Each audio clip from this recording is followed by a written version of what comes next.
Somebody asked about info about incarnation crosses. I know it's a little bit hard to find information here. If you do have the classes and you have gone into our course, the incarnation crosses, how I interpret them is covered in the channels and gates class. But part of why people don't share about it as much is, one, there are 192 of them, so it's really hard to share about them in any kind of accessible way.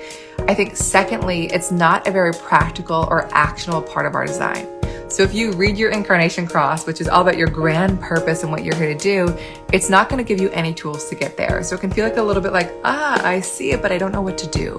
And so there are so many other pieces of our design, like type, strategy, authority, profile, that can help us get there. And the incarnation cross is not the piece that does it. So I would say reading about it is helpful, because there might be one day where you're like, oh, I'm just doing it. You know, my incarnation cross is all about saying the same thing over and over again and really kind of finding ways to simplify complex, cutting edge concepts in new ways. And before human design, I don't think I would have known how to even make that happen. But then once I started sharing human design, I was like, oh, this is a way that I'm doing it. And it just happened.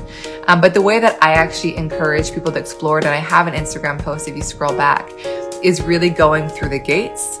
And so basically, you know, I won't go too long on this, but the top 4 gates, you see the top 2 in each column, are the gates that make up your incarnation cross. And so the top 2 gates kind of speak to your purpose and what you're here to share, and the bottom 2 gates, or the second from the top 2 gates, really speak to what is meant to kind of ground you as you pursue your purpose.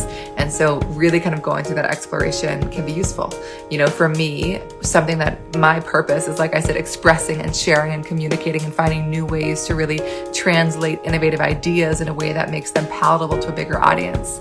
The thing that grounds me, you know, on my journey is always exploring new things and novel ideas and reading and learning, and kind of always being in that like student mindset where I'm not just teaching and sharing, but I'm also taking in information. So that's been a really helpful concept for me to understand.